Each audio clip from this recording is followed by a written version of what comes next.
Donald Trump is doing a lot of podcasts with people that I like, and that's not good for Kamala Harris. Really good for me.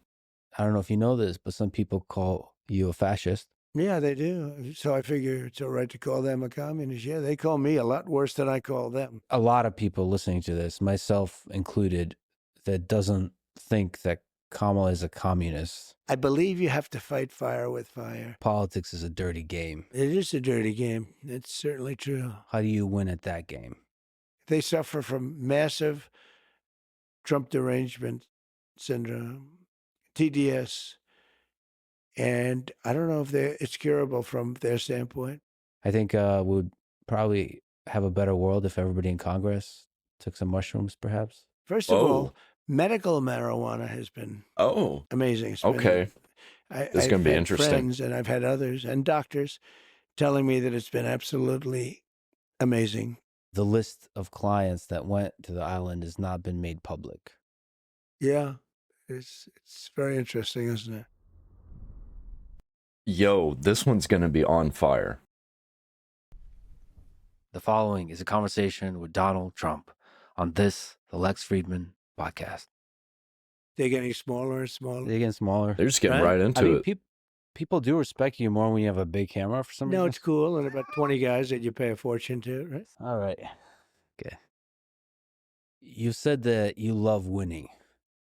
And you have won a lot in life. Winning's fun. In real estate, in business, in TV, in politics. So let me start with a mindset, a psychology question. What drives you more, the love of winning or the hate of losing? Maybe equally, maybe both. I don't like losing, and I do like winning. I've never thought of it as to which is more of a driving force. You've been close with a lot of the greats in sport. You think about Tiger Woods, Muhammad Ali. You have people like Michael Jordan, who I think hate losing more than anybody. So what do you learn from those guys? Well, they do have something different. You know, the great champions have something very different, like the sports champions. And, you know, you have champions in other fields, but you see it more readily in sports. You see it over a weekend or you see it during a game. And you see that certain people stand out and they keep standing out. But it's there for you. It doesn't take a lifetime to find out that somebody was a winner or a loser. And so the sports thing is very interesting, but you know, I play golf with different people, and there's a different mindset among champions. There's really a very different mindset. There's a different thought process. You know, talent-wise, sometimes you can't tell the difference in talent, but at the end of a weekend, they seem to win. And it's very interesting. Like as an example, Tiger or Jack Nicklaus, he was a phenomenal winner. And he does have a different way about him. And Tiger has a different way about him. And Michael Jordan. And there's never one, you would think that there'd be one way. Arnold Palmer was the nicest guy you'd ever meet. And then you have some champions that aren't really nice. They're just focused on doing their job. So you have, you know, there's not one type of person. But the one thing I would say that everybody seems to have in common is they're very driven. They're driven like beyond. They don't seem to give up easily. They don't give up. They don't give up, but they do seem to be, you know, they have a passion that's maybe more than people that don't do as well. You've said that politics is a dirty game. Yeah, I'm not a sports guy. I don't really care about sports stuff. That is not very interesting to me. Trump does play a lot of golf, I'll give him that.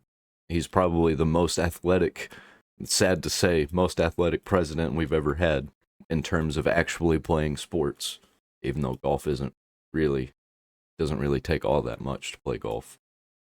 Yeah, Past. it is a dirty game. It's certainly true. So if it is a game, how do you win at that game? Well, you win at that game by getting the word out and by using sense. You have to have a feeling where it's going. you also have to have a feeling of what's right. You can't necessarily just go what's popular. You have to do what's good for a country if you're talking about countries, but you have to get the word out, and you have to just continuously, like for instance, you have a great show, you have a great podcast. It's very well watched, and I'm sitting here and I do this. A lot of people see it, and I do other things, and a lot of people see that. I can't help but to read the titles or the subtitles. I just keep looking at the subtitles. I'm trying to watch them though, so I can see their facial expressions. I'm gonna leave the subtitles on, but I really want to turn them off. And I go traditional also. You know, you have traditional television, which is getting a little bit older and maybe less significant. Could be less Maybe significant. I don't it know. is. But it's changing a lot. The only significance TV actually has is for the older generation, like people who are 50 years old and up, and pulling in some from the 40s. But those generations are waning. the whole plane of platform is changing a lot. It's changed a lot in the last 2-3 years.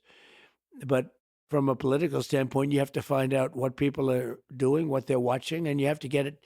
You have to get on. I just see that these platforms are starting to dominate. They're getting very big numbers. I did Spaces with Elon, I and they watched got that. numbers like nobody's ever heard before. So this is you wouldn't do that on like radio. You wouldn't do those numbers, no matter how good a show. You wouldn't do those numbers on radio. You wouldn't do them on television. You've been successful in business. You've been successful in politics.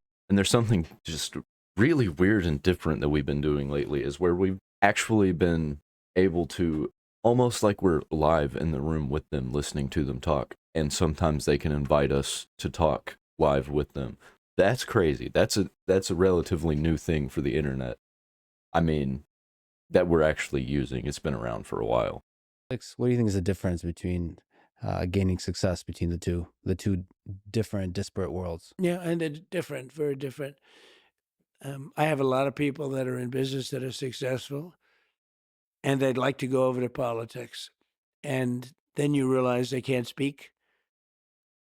They choke. It's hard to make a speech in front of that. Let's say you're talking about a big audience, but I get very big audiences, and for many people, it's virtually impossible to get up and speak for an hour and a half. The way you do it is you just gotta keep doing it and mess up for like the first 10, 20 times, and then finally you'll get a feel for it. And have nobody leave. It's not an easy thing to do, and it's an ability.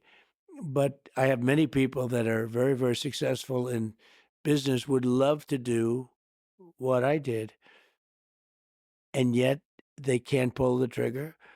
And in many cases, I don't think it would work. Almost for everybody, it's not going to work. It's a very tough thing to do. It's a big transition.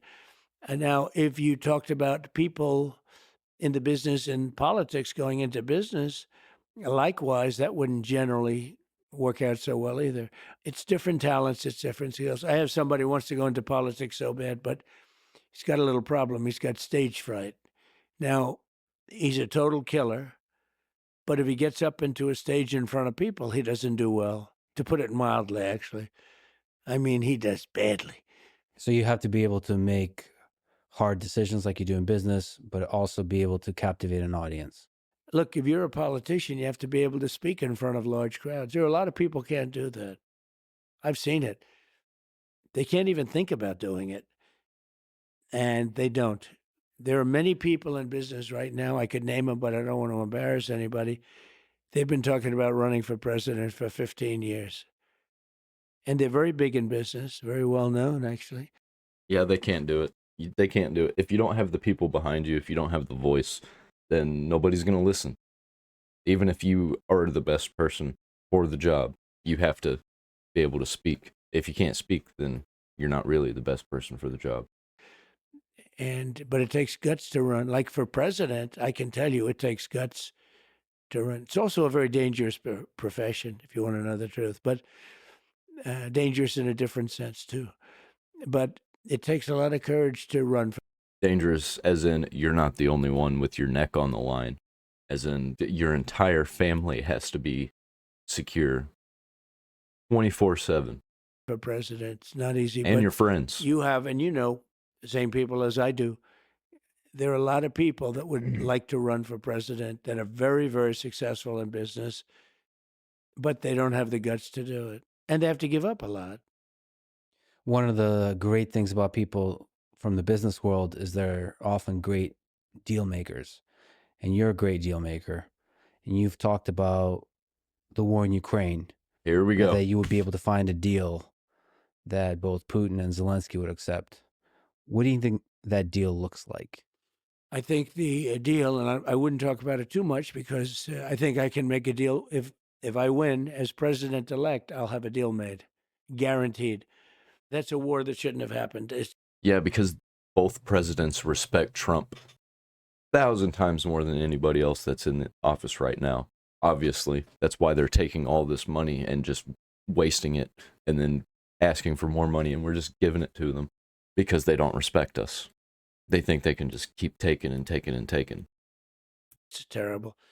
Look, Biden is the worst president in the history of our country, and True. she's probably worse than him. That's something that should have never happened. I don't know if she's going to be worse than him. She's definitely going to be worse for us. I don't know about the country. But it did happen. And now it's a much tougher deal to make than it would have been before it started. Millions of people. I think the number is going to be a lot higher when you see this all at some point iron out. I think the death numbers are going to be a lot higher than people think. When you take a look at the destruction and the buildings coming down all over the place in Ukraine, I think those numbers are going to be a lot higher. They lie about the numbers. They try and keep them low. They knocked down a building that's 2 blocks long. These are big buildings, and they say one person was mildly injured. No. A lot of people were killed. And there are people in those buildings, and they have no chance. Once they start coming down, there's no chance. So that's a war that absolutely has to get done. And then you have And there was one person injured, 300 killed. Israel, and then you have a lot of other places that are talking war. The world is a rough place right now. And a lot of it's because of the fact that America has no leadership. And I believe that she'll be probably worse than Biden. I watched the interview the other night. I mean, it was just a softball interview. Well, just because she's the president doesn't mean that she's leading, because I, for one, think that the president doesn't lead, and that's why they didn't want Trump, because Trump was actually leading. So you would like to see her do more interviews, challenged more? I don't know. I can't believe the whole thing is happening. We had a I man can. in there that should have never been in there. They kept him in a basement. They used COVID. They cheated, but they used COVID to cheat. They cheated without COVID too. But you had somebody in there, and now we have a woman that is not. Trump is new to the game. He doesn't realize that everybody cheats. Well, he does now. But it's not just the Democrats who cheat. It's the Republicans. It's the Libertarians. It's the Green Party. It's everybody. They all cheat. They all find different ways to cheat without, even if they got caught doing a lot of these things, who's going to do anything about it? Because they're already established. They already run everything. I mean, she couldn't do an interview. This was a really soft interview. This is an interview where they're giving her multiple choice questions. You know that thing people say, they can't arrest us all? Well, that's politicians too. Multiple guess. I call it multiple guess. And I don't think she did well. I think she did very poorly. How do you think you'll do in the debate coming up? It's in a few days. So I've done a lot of debating, only as a politician. I never debated. My first debate was the Rosie O'Donnell debate, right? The famous Rosie O'Donnell debate, the answer. But I've done well with debates. I mean, I became president. Then the second time I got millions more votes than I got the first time. So I was told if I got 63 million, which is what I got the first time, you would win. You can't not win. And I got millions of more votes than that, and lost by a whisker. And look what happened to the A manufactured whisker, world. in my with opinion. all of the wars and all of the problems. And look what happened with inflation, because inflation's just eating up our country, eating it up. So it's too bad. But there are a lot of things that could happen. We have to get those wars settled. We have to get I'll tell you, you have to get Ukraine done. That could end up in a third world war. So could the Middle East.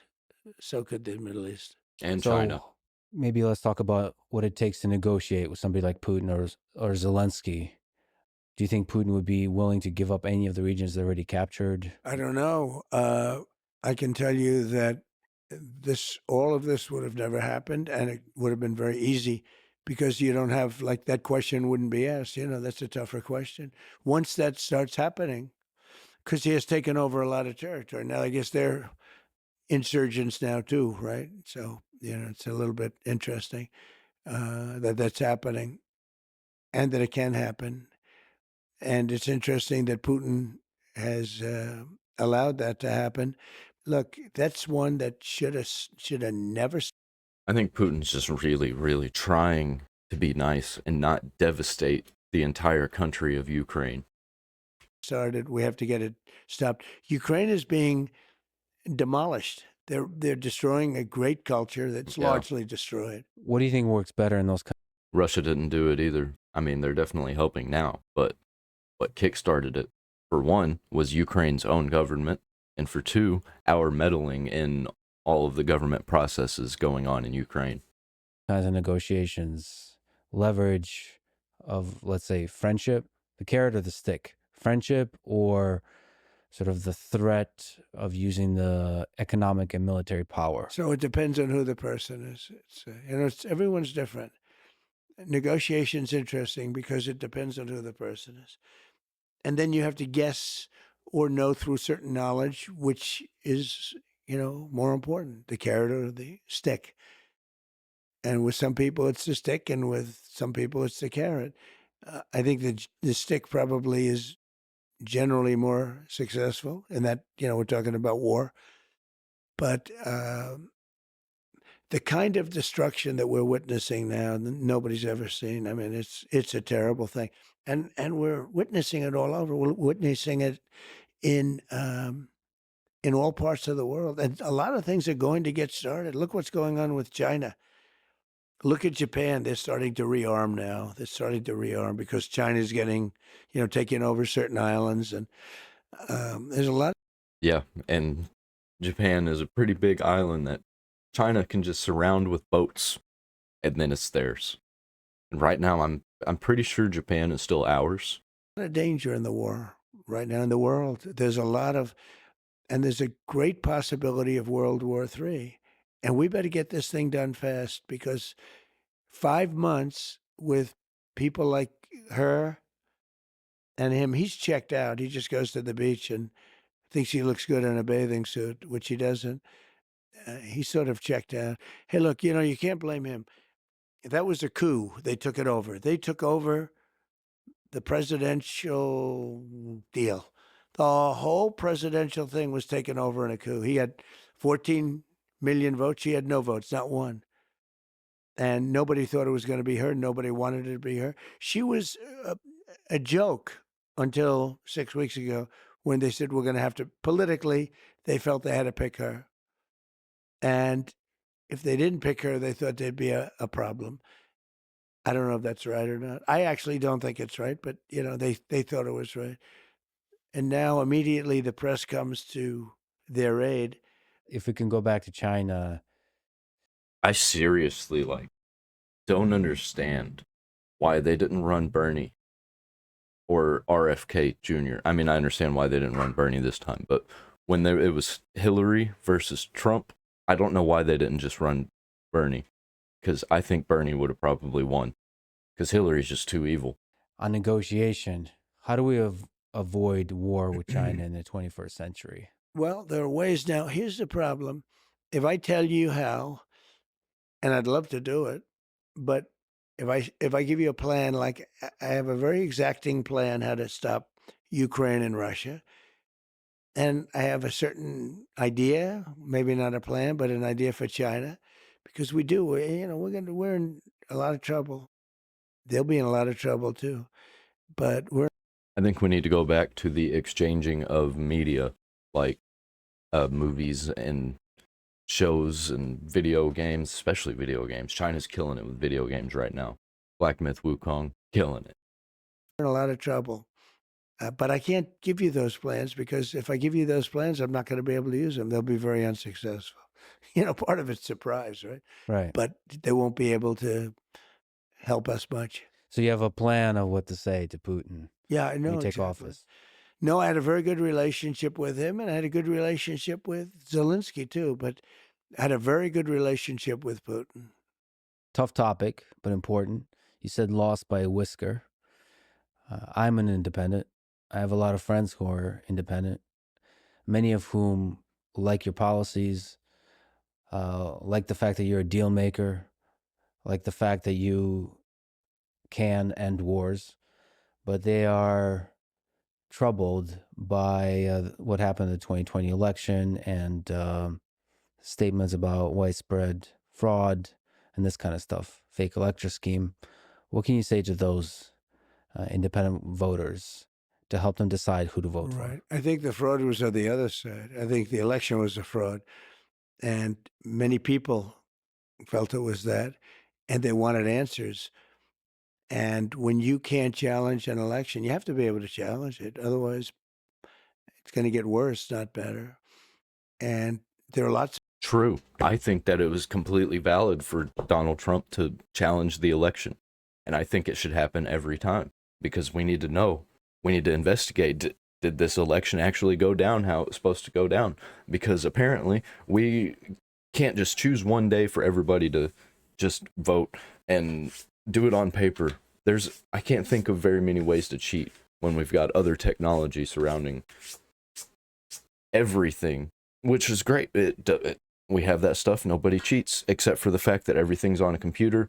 The mail-in ballots, that was definitely an easy way to cheat because I don't even know. I don't even know. There's so many ways you could mess with that. One person could receive a ballot for an entire household of like 10 people, and not a single person has ever voted or plans on voting. That person just uses those ballots as 10 votes for themselves with other people's names on it, in which you can't do that, but who's going to prove that you did it if you just did it in your kitchen? And what about all of the Republican voters who did mail-in ballots? Because I know there were a lot of those. Did they all make it?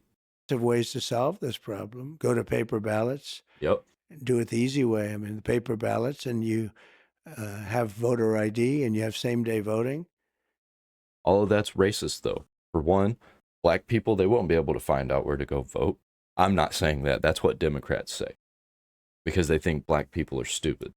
And you have proof of citizenship, which is very important because we have people voting that are not citizens. They just came in and they're loading up the payrolls. They're loading up everything. They're putting students in schools. They don't speak a word of English.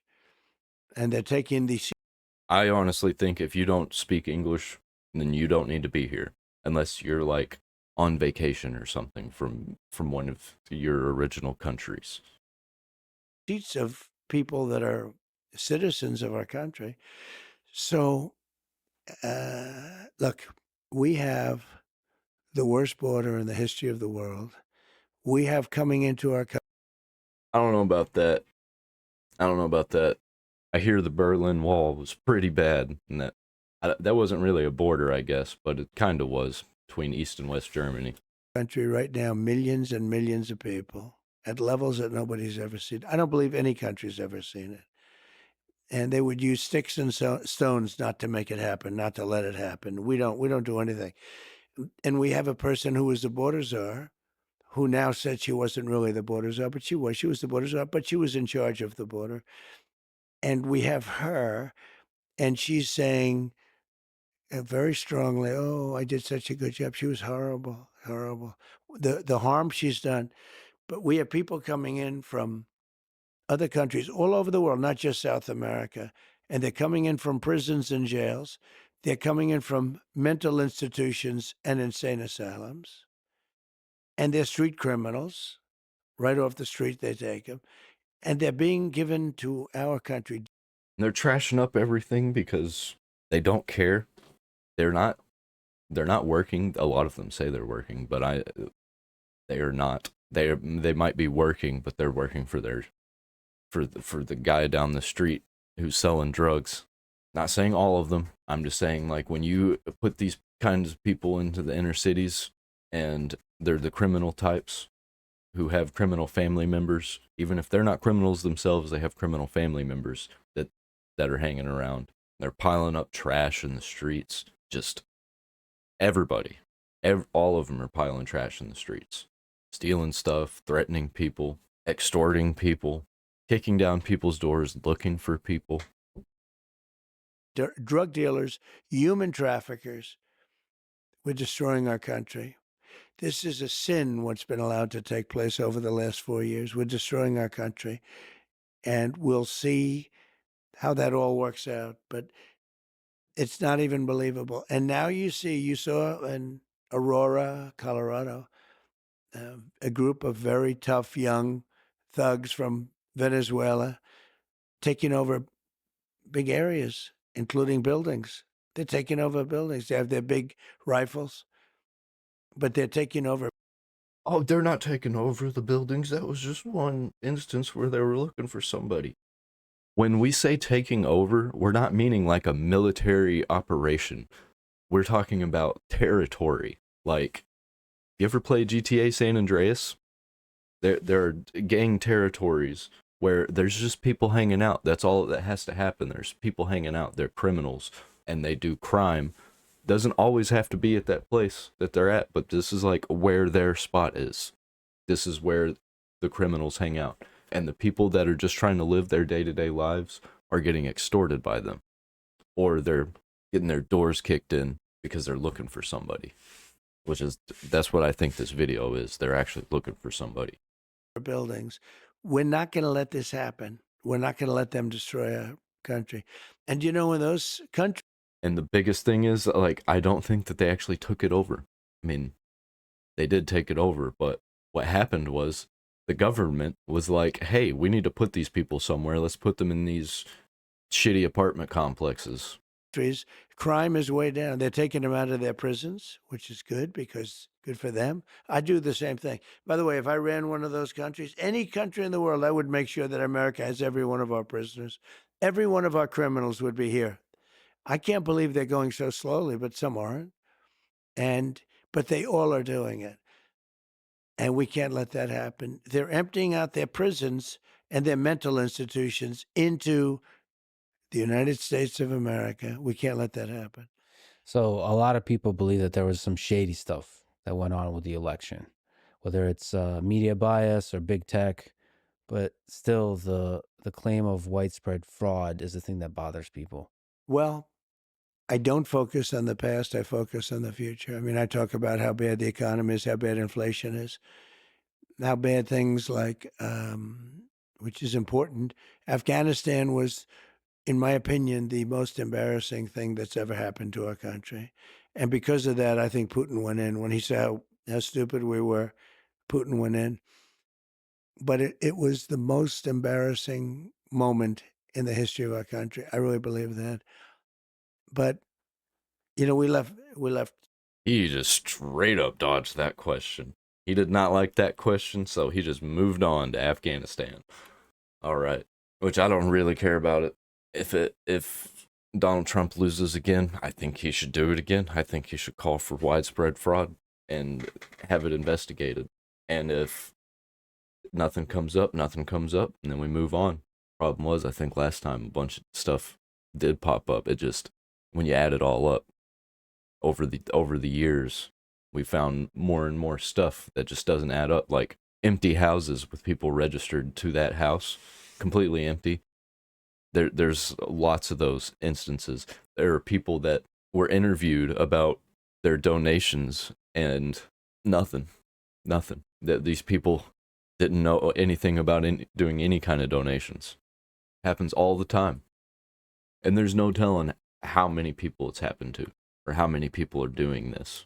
13 dead soldiers. Think of it, 13 dead soldiers, many soldiers horrifically hurt with arms and legs and everything else gone. We left hostages behind. We left Americans behind. We left military equipment, the likes of which nobody's ever left behind before. Billions and billions. I already know that Lex Fridman knows what Donald Trump just did, and he did not like it. Billions of dollars of equipment. They're now selling the equipment. They're one of the largest arms dealers in the world. And very sad, very sad. And you know, we were there for a long time. I was going to get out. We were getting ready to get out. Then we got interrupted by the election, but we would have been out with dignity and strength. We were having very little problem with the Taliban when I was there because they knew it was going to be tough. I dealt with Abdul. Abdul was the leader. And I remember Shane Gillis talking about Abdul died like a dog. we got along fine. He understood. But, you know, they were killing a lot of our people before I came down. And when I got there, I spoke to him. I said, can't do it. Don't do it anymore. We went 18 months before this happened. This horrible day happened. We went 18 months and nobody was shot at or killed. What do you think that was, the carrot or the stick in that case in Afghanistan? The that stick, worked? definitely So the the stick. threat. I don't even think it was the stick. I think it was the hand that moves the stick. I think they were afraid of Trump, because if they were afraid of the military force, then they'd be afraid of Biden too, and they obviously were not. And when it changed hands, military force didn't change hands. I think it was the leadership of the military force. It was the hand that was holding the stick. Threat of military force. That was the stick, yeah. It doesn't have to be, but that was the stick. Well, let me just linger on the election a little bit more. For this election, it might be a close one. What can we do to avoid the insanity and division of the previous election, whether you win or lose? Well, I hope it's not a close one. I mean, you know, I don't know how people can vote for somebody that has destroyed our country. Kamala Harris didn't even really destroy the country. I think the country destroyed itself. They just let it happen. The inflation, the bad economy, but to me, in a way, the worst is what they've allowed to happen at our border, where they've allowed millions of people to come in here Yep. from places that you don't want to know about. I think that's straight up the most important issue right now. I think it's the worst thing that has ever happened in America. It is crazy to me that we just let random people that we don't know. I wouldn't let people, just like somebody who knocked on my door, just come in my house. I would, especially if they just walked through the door or a window that they broke. So that's really what was happening. They were cutting pieces of the wall and going through. Not just them, our own government was like helping them do it. And I can't believe that that's going to be a close election. You know, we're leading in the polls, and it looks close, Polls are fake. but I think in the end, it's not going to be a close election. He's not leading in all of them. What do you think is the right way to solve the immigration crisis? Is mass Send them all back. deportation one of the solutions you would think about? Well, you've got to get the criminals out of here fast, right? You know, the people from mental institutions, you got to get them back into their mental institution. No country can afford this. You know, it's just too much money. You look at what's happening in New York and Chicago, and Look at all the countries that all these people are from. They're doing pretty good right now because they got rid of all of their degenerates and gave them to us. LA and lots of places. And you take a look at what's happening. There's no country can afford this. We can't afford it. And we've got to get the bad ones out immediately, and the rest have to be worked on. You know, it's happened before. Dwight Eisenhower. I like that. Hold up. I like that. He just said deport the bad ones and the good ones we'll work on. As in, we're going to vet them to see if they can stay. And I like that because I don't think we should get rid of all of them. I think we should keep the good ones. Sort of a moderate president, moderate type person, but he hated when he saw people pouring into the country, and they were nothing like now. You know, I probably got elected in 2016 because of the border. And I told people what was happening, and they understood it. And I won the election, It wasn't just that. It was because you were running against Hillary Clinton, and she was known to be actually evil by even Democrats. And I think because of the border. Our border is 25 times worse right now than it was in 2016. I had it fixed. I had it the last week of the famous chart that I put up was exactly that. You know the chart. When I looked to the right, I said, "There's the chart." Bing. That was not a pleasant experience, but the chart that I put up said, and that was done by Border Patrol, that was the low. That was a funny way of saying he almost got shot. Lowest number that we've ever had come into our country in recorded history. And we have to get it back to that again. We will. Let me ask you about Project 2025. So you've publicly said that you don't have any direct connection to Project 20. Nothing. I know nothing about it. And they know that too. Democrats know that. And I purposely haven't read Well, when he's saying Democrats know that, he's talking about the establishment Democrats, because the regular everyday Democrat, they think that shit's true. it because I want to say to you, I have no idea what it's all about. It's easier than saying I read it and, all of the things. No, I purposely haven't read it. And I've heard about it. I've heard about things that are in there that I don't like. And there's some things in there that everybody would like. But there are True. things that I don't like at all. I haven't read it. And I think it's unfortunate that they put it out, but it doesn't mean anything because it has nothing to do with me. Project 25 has absolutely nothing to do with me. You posted recently about marijuana, Here we go. and One of the issues I that actually care about. you're okay with it being legalized, but it has to be done safely. Can you explain your policy there? Well, I just put out a paper. Well, you can't just let cartels come in and start running businesses, and you can't just let businesses turn into cartels. I've seen it happen. I've seen a flea market start selling vape juice that ended up just being chemicals that the government hadn't heard of yet, or chemicals that were technically legal but not for human consumption, and they were selling this stuff, and they got bigger and bigger and bigger, and they kept selling and getting bigger until they basically became their own cartel.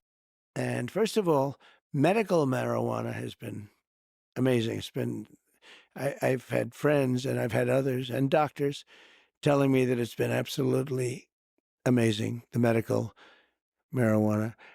And we put out a statement that we can live with the marijuana. It's got to be a certain age. Got to be a certain age to buy it. It's got to be done in a very concerted, lawful way. And it can't be sold like alcohol. It just can't. You can't just. I don't think alcohol should be sold like alcohol, though. I don't think you should just be able to walk in and look at all the selection. Walk in with your kids and there's candy aisle and snacks. I don't think that should be how it is. I think alcohol should be sold like you would go to a marijuana dispensary, which is kind of the same, but you can't take your kids in. They're not selling anything except the thing that you're going in for. And there's a limit. There's a limit. And the way they're doing it in Florida, I think, is going to be actually. But that's the way that I think that it should be done if they're going to do anything about it. For me, myself, think that it should be not regulated at all, and people should regulate themselves. Each community should be different. Good. It's going to be very good. But it's got to be done in a good way. It's got to be done in a clean way. You go into some of these places, like in New York, it smells all marijuana. You can't, you've got to have a system where there's control. And I think the way they've done it in Florida is very good. Do you know anything about psychedelics? So I'm not a drug guy, but I recently did ayahuasca. Yeah. And there's a lot of people that speak to sort of the health benefits and the spiritual benefits of these different psychedelics. Right. I think This is we'd interesting. probably have a better world if everybody in Congress took some mushrooms, perhaps. Now I know you stay away from all of that stuff. I know also veterans use it for dealing with PTSD and all that kind of stuff. So it's great, and it's interesting that you're thinking about being more accepting of some of these drugs, which don't just have a recreational purpose, but a medical purpose, a treatment purpose. So we put out a statement today. We're going to put out another one probably next week, be more specific, although I think it's pretty specific. And we'll see how that all goes. That's a referendum coming up in some states, but it's coming up, and we'll see how it does. I will say it's been very hard to beat it. You take a look at the numbers, it's been very hard to beat it. So I think it'll generally pass, but you want to do it in a safe way. Speaking of marijuana, let me ask you about my good friend Joe Rogan. So you had a bit of tension with him. I don't think it's gonna happen, guys. Don't think it's gonna happen. That's good. That's my prediction.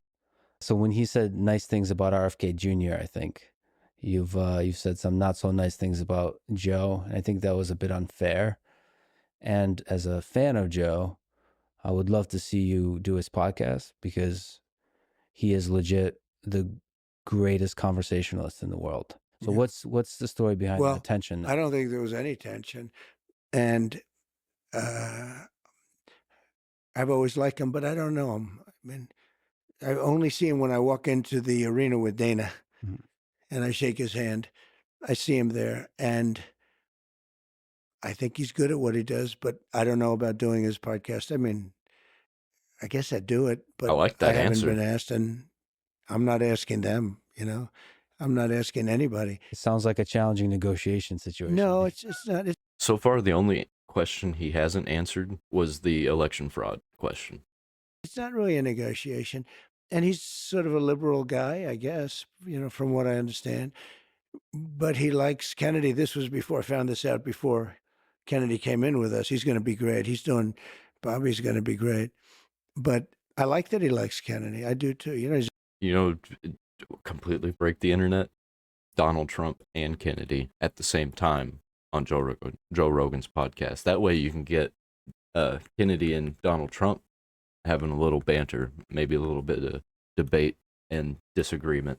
a different kind of a guy, but he's got some great things going.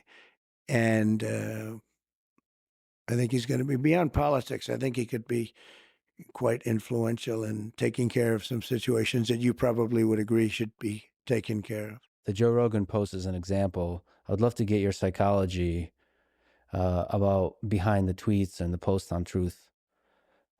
Are you sometimes being intentionally provocative, or are you just speaking your mind? And are there times where you regret some of the truths you've posted? Yeah, I do. I mean, but not that often, honestly. I do a lot of reposting. The ones you get in trouble with are the reposts because you find down deep they're into some group that you're not supposed to be reposting. You don't even know if those groups are good, bad, or indifferent. But the reposts are the ones that really get you in trouble. When you do your own words, it's sort of easier. But the reposts go very quickly. And if you're going to check every single little symbol, and I don't know, it's worked out pretty well for me. I tell you, it's truth is very powerful. Truth. And it's my platform, and it's been very powerful, very, very powerful. Goes everywhere. I call it my typewriter. That's actually my typewriter. What do you?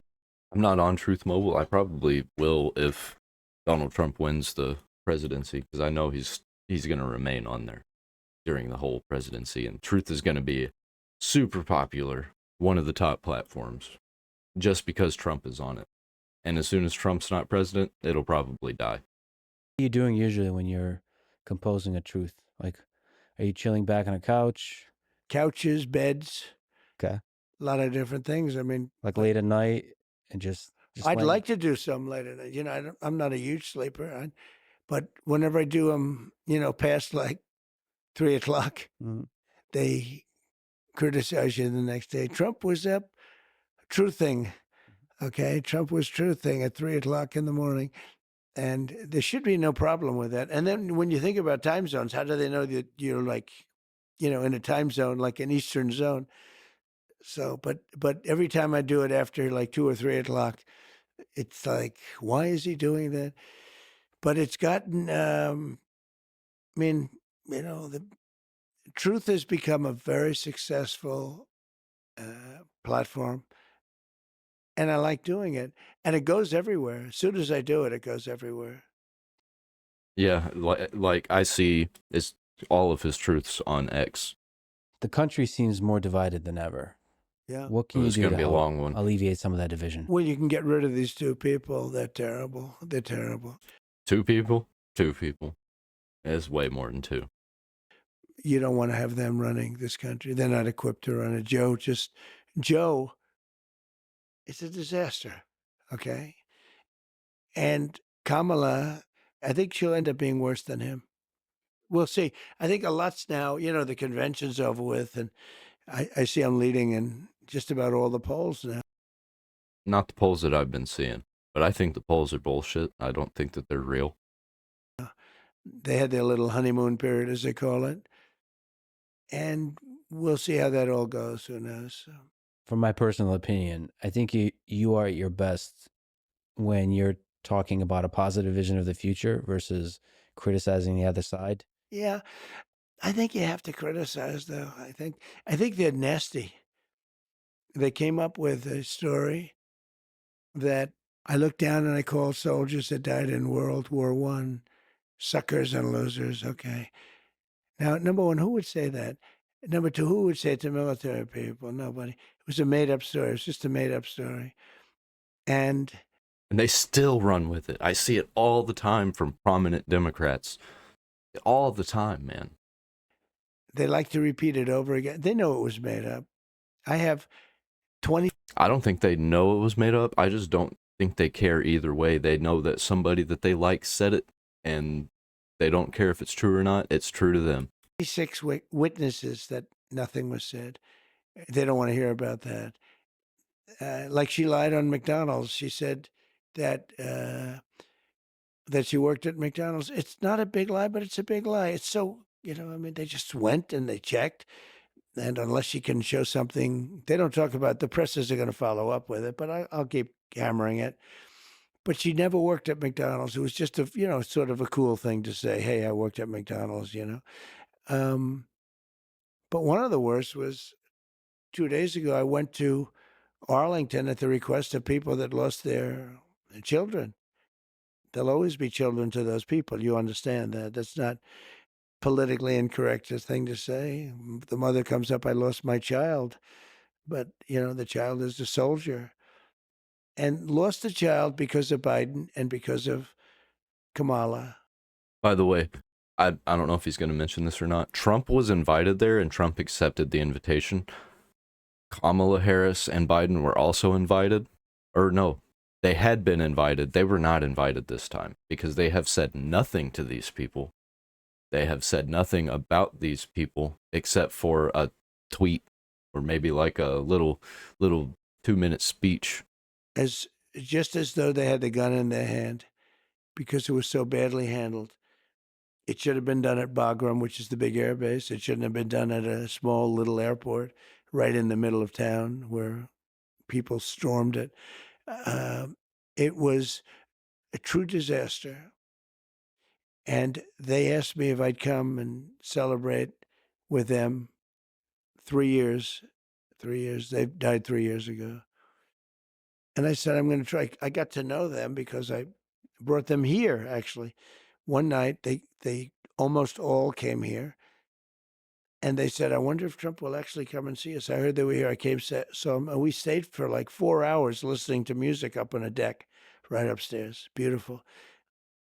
And they were great people. So they called me over the last couple of weeks and they said, we're going to have a reunion, our 3-year reunion. Would you be able to come? And it was very hard for me to do it logistically, but I said, I'll get it done. And I got there and we had a beautiful time. I didn't run away. I didn't just walk in, shake hands and walk out like people do. And I wasn't looking at my watch like Joe Biden does. I think that was the worst moment in this whole campaign for the Democrats was Donald Trump going there and then the Democrats saying he only went there for political reasons.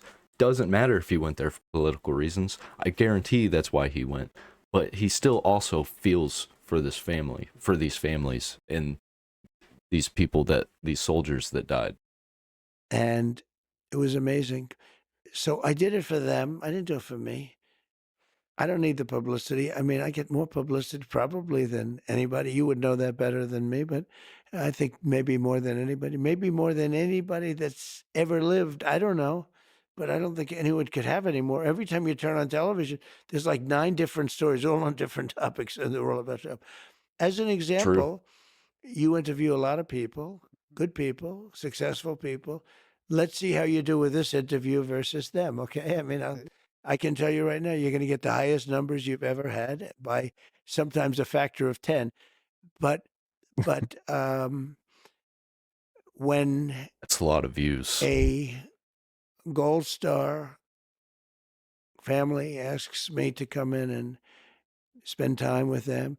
And then they said, "Sir," we did a ceremony, and then we went down to the graves, which was quite a distance away. They said, "Sir, would you come to the grave?" And then they said, when we were there, it's very sad actually, because these people shouldn't have died. They shouldn't have died. They died because of Biden and because of Kamala. They died because it's just like if they pulled the trigger. Okay. Now, I don't know if that's controversial to say, but I don't think it is. Afghanistan was the most incompetently run operation I think I've ever seen, military or otherwise. They're incompetent. But the families. I think it's going to take a while for this to be his most viewed video from Lex Fridman, because his most viewed video is 18 million. But I mean, this has only been 2 days and it's at 3 million, or this is the second day. We're on the second day, and I just watched it go up. So yeah, it might be his most popular video. We'll see, especially by the end of the election. Asked me if I'd go. I did go. Then the family said, "Could we have a picture at the tombstone of my son?" And we did. Son or daughter. There was a daughter too. And I took numerous pictures with the families. I don't know if anybody else that was in the pictures, but they were mostly families, I guess. That was it. And then I left. I spent a lot of time with them. Then I left, and I get home that night, and I get a call that the Biden administration with Kamala is accusing me of using Arlington for publicity. I was in use, just the opposite, just the opposite. And actually, did you see? It just came out. The families actually put out a very strong statement defending me. They said, "We asked him to be there." Well, politicians and the media can play those games, and you're right. Your name gets a lot of views. You're probably legit the most famous person in the world. But on the previous thing, in the spirit of unity, you used to be a Democrat. Yeah. Setting the politicians aside, what do you respect most about people who lean left, who are Democrats themselves or of that persuasion, progressives, liberals, and so on? Well, look, I respect the fact that everybody's in there. And, to a certain extent, life is what you do while you're waiting to die. So you might as well do a good job.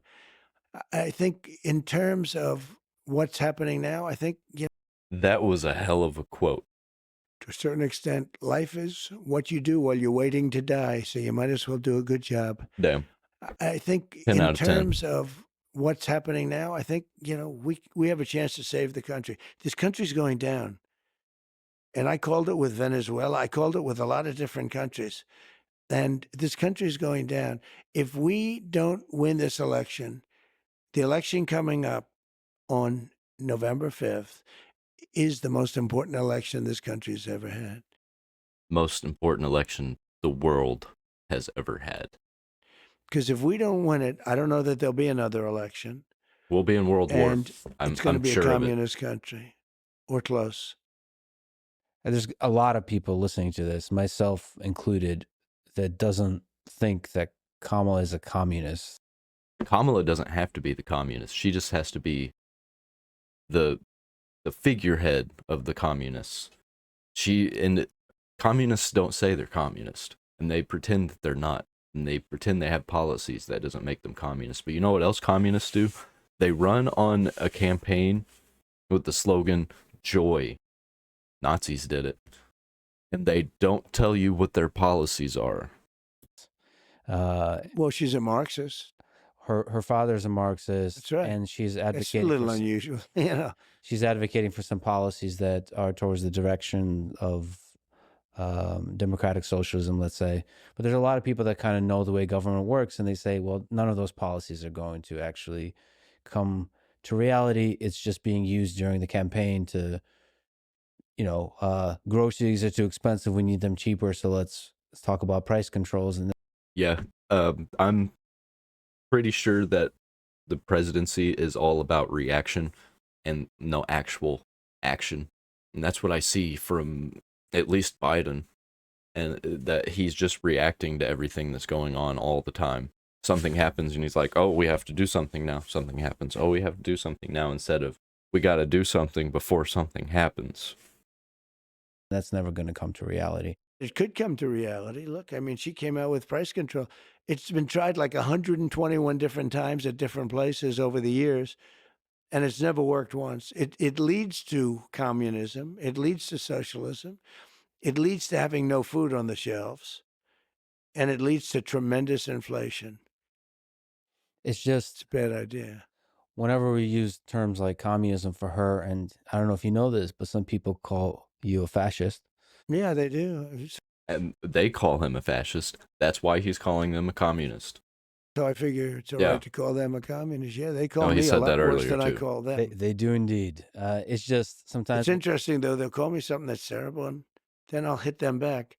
And they'll say, isn't it terrible what Trump said? I said, well, wait a minute. They just called me. So I believe True. you have to fight fire with fire. I believe they're very evil people. These are evil people. You know, we True. have an enemy from the outside, and we have an enemy from within. And in my opinion, the enemy from within are radical left lunatics. True. And I think you have to fight back. And they're willing to burn down entire cities if they don't get what they want. whenever there's a lot of fighting fire with fire, it's too easy to forget that there's a middle of America that is that's moderate and kind of sees the good in both sides and just likes one side more than the other in terms of policies. Like I said, there's a lot of people that like your policies, that like your skill in being able to negotiate and end wars, and they don't see the impending destruction of America. You know, we had no wars when I was president. That's a big thing. Not since 78 years has that happened. But we had no wars when I was president. We defeated ISIS, but that was a war that was started that we weren't anywhere near defeating. But think of it, I had no wars. And Viktor Orban, the prime minister of Hungary, said the world has to have Trump back because everybody was afraid of Trump. Now, that's what he said. So I'm not using that term, but I think they respected me. But he said China was afraid, Russia was afraid, everybody was afraid. And I don't care what word they use. That's even a better word if you want to know the truth. But let's use the word respect. They had respect for me. They had respect for the country. I mean, I ended the Nord Stream 2 pipeline, the Russian pipeline. Nobody else could have done that. I ended it. It was done. Then Biden comes in and he approved it. So we're defending Germany and these other countries for peanuts compared to what it's worth. And they're paying the person we're defending them against billions and billions of dollars for energy. I said, how does that work? And we had it out with them, and it worked out good. And they paid hundreds of billions of dollars. Or you wouldn't even have a NATO right now. You wouldn't have NATO if it wasn't for me. As the leader of the United States, you were the most powerful man in the world. As you mentioned, not only the most famous, but the most powerful. And if you become leader again, you will have unprecedented power. Just on your own personal psychology, what does that power do to you? Is there any threat of it corrupting how you see the world? No, I don't think so. Look, I've been there for 4 years. I could have done a big number on Hillary Clinton. I thought it looked terrible to take the president's wife and put her in prison. She's I like so that. lucky. I didn't do anything. She's so lucky. Hillary is a lucky woman because I had a lot of people pushing me to. They wanted to. I think that's a big reason why Hillary Clinton, you didn't see hardly any of her after the election. She just kind of bowed out. They wanted to see something, but I could have done something very bad. I thought it looked so bad. Think of it. Honestly, I think that's a big reason why they came after Trump is because he threatened Hillary, and Hillary is like their queen, and she was supposed to be president, and now she can't be because everybody has noticed that she's too evil to be president. You have the president of the United States, and you also had Secretary of State, right? She was. But you're going to put the president's wife in prison? And yet when I got out there, they have all these hoaxes. They're all hoaxes. But they have all these dishonest hoaxes, just like they did in the past with Russia. That was a hoax. The 51 different... Not only was it a hoax, they were the ones who were colluding. Agencies or agents. That was a hoax. The whole thing was a hoax. There was so many hoaxes and scams. And but I didn't want to put her in jail. And I didn't. And I explained it to people. They say, lock her up, lock her up. It doesn't. We won. I said, we don't want to put her in jail. We want to bring the country together. I want to bring the country together. You don't bring the country together by putting her in jail. But then when I got out, they went to work on me. It's amazing. And they suffer from massive Trump derangement syndrome, TDS. And I don't know if it's curable from their standpoint. A lot of people are very interested in footage of UFOs. The Pentagon has released a few Here we go. videos, UFOs. and there's been anecdotal reports from fighter pilots. I think they're not aliens per se. I think that they are demons, interdimensional vampires. So a lot of people want to know, will you help push the Pentagon to release more footage, which a lot of people claim is available? Oh, yeah, sure. I'll do that. I would do that. I'd love to do that. I have to do that. But they also are pushing me on Kennedy. And I did release a lot, but I had people come to me and beg me not to do it. But I'll be doing that very early on. But I would do that. There's a moment where you had some hesitation about Epstein, releasing some of the documents on Epstein. Why the hesitation? I don't think I'm not involved. I never went to his island, fortunately. But a lot of people did. Why do you think so many smart, powerful people allowed him to get so close? Because he was funding a lot of their projects when nobody else would. He was a good salesman. He was, was a hale and hearty type of guy. He had some nice assets that he'd throw around, like islands. Yep. But a lot of big people went to that island. But fortunately, I was not one of them. It's just very strange for a lot of people that the list of clients that went to the island has not been made public.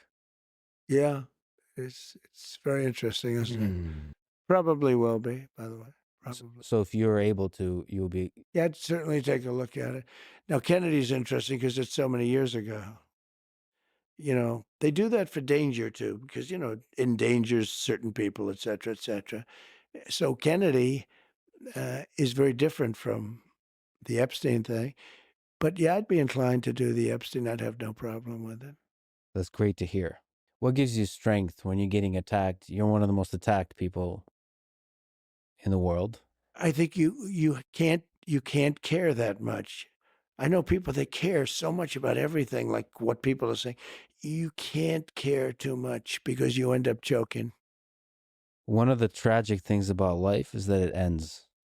How often do you think about your death? Are you afraid of it? I have a friend who's very, very successful. That's a good And he's in question. his 80s, mid 80s. Lex is killing this podcast interview, whatever this is supposed to be. It says it's podcast, but this is more of an interview. Yeah, it says interview right there. And he asked me that exact same question. I turned it around. I said, well, what about you? He said, I think about it every minute of every day. And then a week later, he called me to tell me something. And he starts off the conversation by going, tick, tock, tick, tock. Yeah. Now, this is a dark person, in a sense, but it is what it is. I mean, if you're religious, you have, I think, a better feeling toward it. You're supposed to go to heaven, ideally not hell, but you're supposed to go to heaven if you're good. I think our country's missing a lot of religion. I think it really was a much better place with religion. It was almost That's a Tim Pool take right there. a guide, to a certain extent it was a guide. You want to be good to people. Without religion, there are no guardrails. I'd love to see us get back to religion, more religion in this country. Well, Mr. President, thank you for putting yourself out there, and thank you for talking today. Look, I love the country. I want to see the country be great. And we have a real chance of doing it, but it's our last chance. And I appreciate it very much. Thank you. Thank you. Incredible podcast from Lex Fridman's side. Donald Trump was all right. as usual. But he's a lot better than any other politician that I've seen, other than the ones that go on Timcast.